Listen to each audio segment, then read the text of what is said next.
Films don't feel like films anymore. Shut the up, please. I hate it when people say this. I also hate it when people say films are beginning to look like films again, like that cinematic aspect just went away.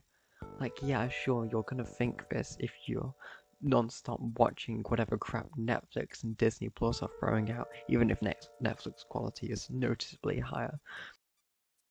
You're not gonna think films nowadays don't look like your golden era of cinema, if it's like the 90s or 80s. So instead, whatever I tell you, my very controversial opinion, films haven't gotten worse. I think we can blame any kinks or flaws on Disney. You can look at their original films, even from the 2000s, and think, wow, these don't look like films. Look at Iron Man, Avengers Assemble, Iron Man 2, Iron Man films. And you can see how we don't look like films, like, at all. The lighting is all crap, the acting is guaranteed stale, and the plot often just so uninteresting. A common theme with the lighting of old Marvel films, and current Marvel films, is either completely overcast or high-key, making everything look like an e-commerce photo shoot. It's all crap. So in this video, I would like to highlight some of my standouts of this 2020s decade so far. In fact, we're more than halfway through it. And by the 2020s decade, I mean starting from 2022, because 2020 and 2021 films most likely started production before lockdown. I want to highlight the post-lockdown films.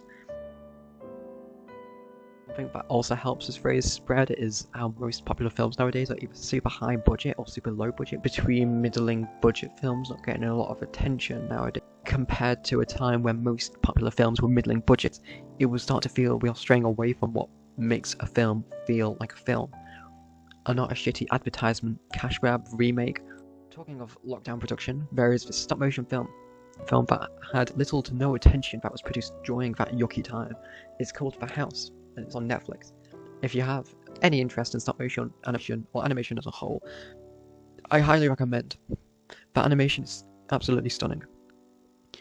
This is an anthology film, so it has three different stories, all in different timelines and universes, but all based around the same house. The first story set during like a vague Victorian England era, with the lovely Mia Goth.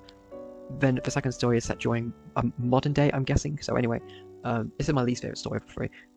This time they are rodents, and this time they are rodents. Then in the last story, the whole world as it looks is sinking. We never really see outside of where the characters are staying. And this story centers around four cats. There was a theory I liked about how the animal species chosen actually means something metaphorical, but I forgot the theory. Oh well. Sure, these stories seem to have all the same messaging, but before this film, the only film I watched in cinemas was Spider-Man No Way Home. Now, do you know what only being exposed to Marvel can do to you? So I bring this film up for how it gave me the realization that these types of films still are being made. Steven Spielberg came back shortly after this with this film that feels the least like a Spielberg film. Instead of his more popular works, which are fantasy, you wrote a film about his life, or a film based on his life. This film is fantastic, even had a David Lynch cameo. A lot of great directors came out that year, like Park Chan-wook and Hirokazu Kore-eda. Then Aftersun came out, which I feel changed a bit of cinema, but I can't mention Aftersun without talking about Perfect Days as well, because these two films generally change cinema subtly, I feel. It feels like so many directors nowadays are trying to make the next Aftersun or Perfect Days.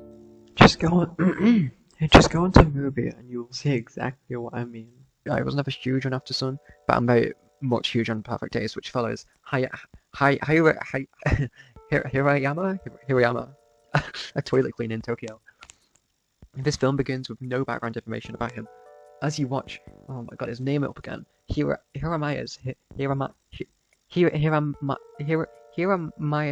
daily life unfold. You gradually learn more about him, such as his divorce, his limited contact with his daughter.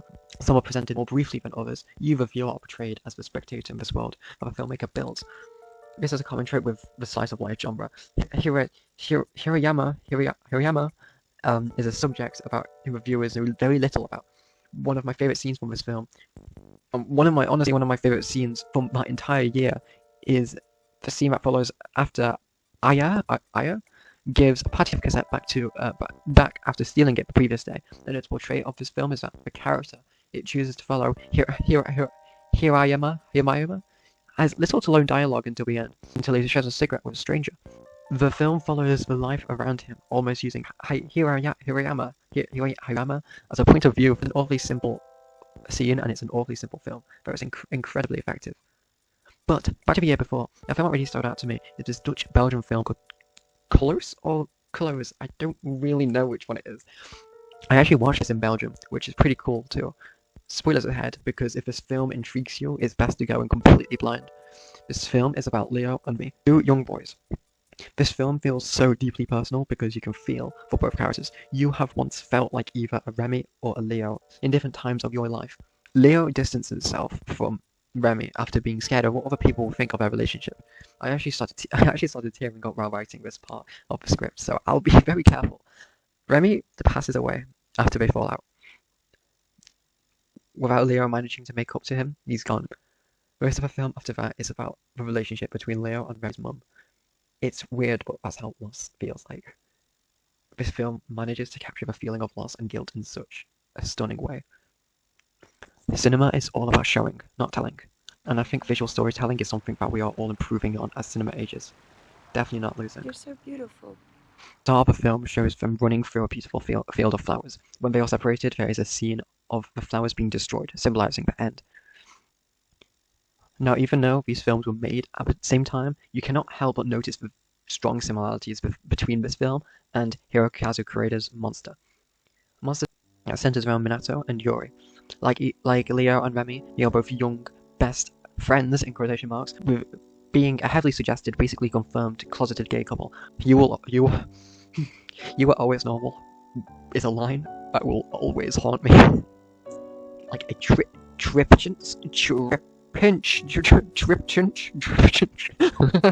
who knows? Or really an anthology of three different perspectives. One of Sayori's perspective, Minato, and finally the teacher, Hori, where at the start this film follows allegations put towards the teacher. Each perspective shows a different monster, in quotation marks, really keeping you at the edge of your seat. Monster is so tear-jerkingly beautiful, for lots of different reasons. The way this film cleverly disguises itself with different genres, with thriller, drama, and even some horror. A great example of disguised horror is the scene where Zero walks into an empty classroom where she's told her son is in, revealing it's empty with a wide window, leaving the viewer's mind to go to the worst scenario, while Zero is just whispering, "God no," under her breath. It's generally haunting. And this is what I mean, that we are just getting better and better at visual storytelling, because it doesn't really tell you what's happening. It's all up to your mind to fill in the blanks, which is quite scary. And I feel like the best of horror does that as well. I know this isn't a horror film, but I feel like the best of horror does that. Brass instruments intertwine with each plotline, hearing them as a non-diegetic sound for the first time around when Hori is standing on the ledge, showing later in the film the instruments were actually diegetic the whole time, being played by Minato and their head teacher. It's a great example of a beautifully well done film's plot points intertwining, having some of the most satisfying I have ever seen in cinema. I don't want to spoil the ending. Watch it, you should watch it. It's absolutely incredible. Greta has very quickly become one of my favourite directors. I think the way he writes characters and slice of life stories is some of the most realistically written pieces of media I have ever seen. I can't wait for him to get the attention he truly deserves. He really is one of the greatest directors of all time. His films sadly have an unfortunate reputation of being upsetting, but viewers with a pessimistic mindset will always have a pessimistic outlook on these beautiful written, shot directors' bittersweet films. If you find Greta films depressing, I'm sorry, but you are just a pessimistic person. And you don't deserve this masterclass director anyway. Oh my god, arm just clicked. I don't know if you could hear that. Greta is also adapting Look Back, which is coming out later this year, which I'm very much looking forward to. Incredibly good modern horror, we are definitely not lacking in. Even Monster had some wonderful horror and thriller elements, and that's not even horror. But how about the complete opposite, like maybe rom-coms? My sister pointed out that we don't really have, people don't really make surface level rom-coms anymore. I thought they did. Whenever I'm thinking about it, when you look at rom-coms nowadays, like We Live in Time, there's always something very serious about them. We Live in Time has the main character with developing cancer, so it really hit hard. It's a wonderful film, but when you look at rom-coms now, I feel like we're not getting something like Bridget Jones's Diary or Notting Hill again. At least in my mind. At least in my mind, we have this generation's Notebook. In my opinion, Memoir of a Snail is like today's Notebook, but Australian, so it's better. It's a very weird film, so without a very specific mindset, you may not like it. I've shown friends Adam Elliott's earlier works. It seems to be very, very hit and miss. Adam Elliott's humour is incredibly specific and weird, and definitely not for everyone. The film starts with a huge spoiler, but films like to do that sometimes, and I love it when they do. For some reason, it always makes you forget about the opening scene successfully, so when it comes to that part in the film, you get surprised. This film is about Grace, who throughout the film sits on a bench in a gloomy garden, retelling her life to her pet snail, Sylvia. Gilbert, her brother, moved away after their dad passed away when they were still young.